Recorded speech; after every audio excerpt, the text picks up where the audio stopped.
Loreto college, Darjeeling. বাংলার প্রথম মুখ্যমন্ত্রী ডক্টর বিধানচন্দ্র রায়ের হাত ধরে পথ চলা শুরু 1961 সালে। প্রায় 47 বছর ধরে সন্ন্যাসিনীদের দ্বারা পরিচালিত এই কলেজ উপযুক্ত লোকবলের অভাবে 2008-এ রাজ্য সরকারের হাতে তুলে দেয়া হয়। নতুন নামকরণ হয় সাউথফিল্ড কলেজ।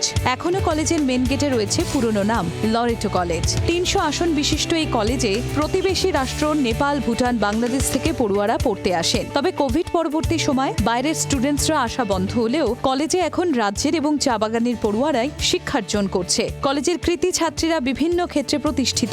বলিউড খ্যাত অভিনেত্রী মহিমা চৌধুরীও এই কলেজেরই প্রাক্তনী। Now we have undergraduate and postgraduate courses also.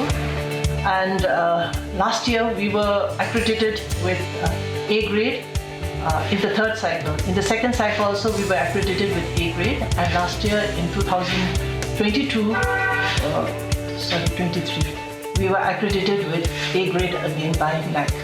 জি 24 ঘন্টা এডুকেশন এক্সেলেন্সে সম্মানিত সাউথফিল্ড কলেজ, দার্জিলিং।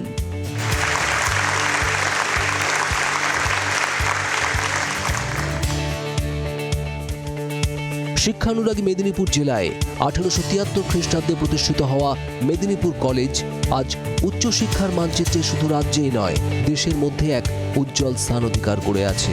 সগৌরবে সার্ধ শতবর্ষ অতিক্রম করা এই মহাবিদ্যালয় তার পথ চলা শুরু করেছিল মেদিনীপুর ও তৎসংলগ্ন জেলার মেধাবী ছাত্রছাত্রীদের উচ্চশিক্ষার জগতে প্রবেশের পথ সুগম করতে ও কলা এবং বিজ্ঞান বিদ্যার বিভিন্ন শাখায় তাদের উৎকর্ষ লাভে সহায়তা করতে।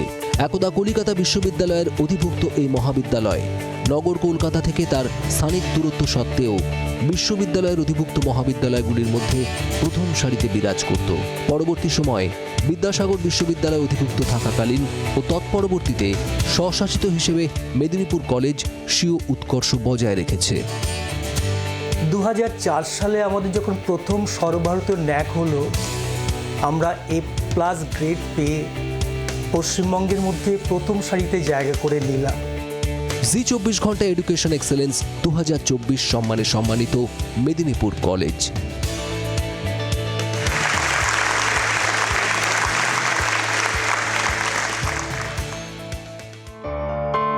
ছাত্রছাত্রীদের কাছে উচ্চশিক্ষার আলো পৌঁছে দেওয়ার জন্য 1968 সালের 3রা সেপ্টেম্বর ভৈরব গাঙ্গুলি কলেজে পথ চলা শুরু। বেলঘরিয়ার স্বনামধন্য সমাজসেবী ও শিক্ষানুরাগী স্বর্গীয় শ্রী জীবনধন গাঙ্গুলি মহাশয় প্রদত্ত জমির উপর সরকারি উদ্যোগে স্থাপিত এই কলেজ তার প্রপিতামহ স্বর্গীয় ভৈরবচন্দ্র গাঙ্গুলির নামে নামাঙ্কিত। প্রারম্ভিক পর্যায়ে কলা ও বিজ্ঞান বিষয়ক পাঠদানের ব্যবস্থা থাকলেও সময়ের প্রবাহমানতায় কলেজে যুক্ত হয়েছে একাধিক বিভাগ। বর্তমানে 4টি বিষয়ে পোস্ট গ্র্যাজুয়েশন এবং 25টি বিষয়ে আন্ডার গ্র্যাজুয়েশন কোর্স পড়ানো হয়। 2016 সালে কলেজে পরিকাঠামোগত সামগ্রিক উন্নতির জন্য ন্যাকের দ্বিতীয় মূল্যায়নে Bhairab Ganguly A grade college হিসেবে চিহ্নিত হয়। 25টা সাবজেক্ট আমাদের অফার করা হয় অনার্সের এবং মাল্টিডিসিপ্লিনারি কোর্সের। আর আমাদের 4টে পিজি কোর্স আমরা অফার করে থাকি, সেটা হচ্ছে জিওগ্রাফি, ইংলিশ, উর্দু এবং কমার্স। জি 24 ঘন্টা এডুকেশন এক্সেলেন্স 2024 সম্মানে সম্মানিত ভৈরব গাঙ্গুলি কলেজ।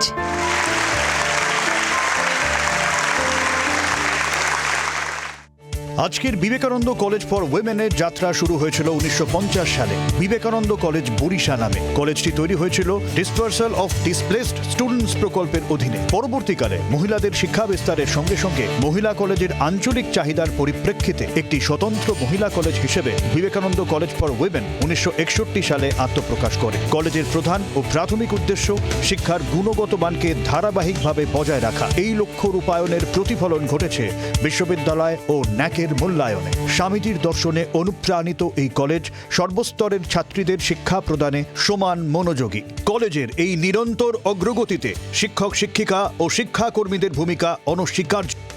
আমরা সদ্য তৃতীয় cycle of knack assessment and accreditation খুব ভালো ফলাফল করে আমরা উত্তীর্ণ হয়েছি। আমরা A+ গ্রেড পেয়েছি।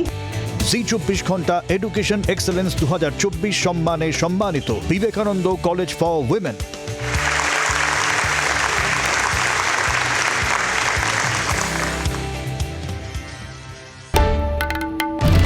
বাংলার আওয়াজ, বাঙালির আবেগ, জি 24 ঘন্টা।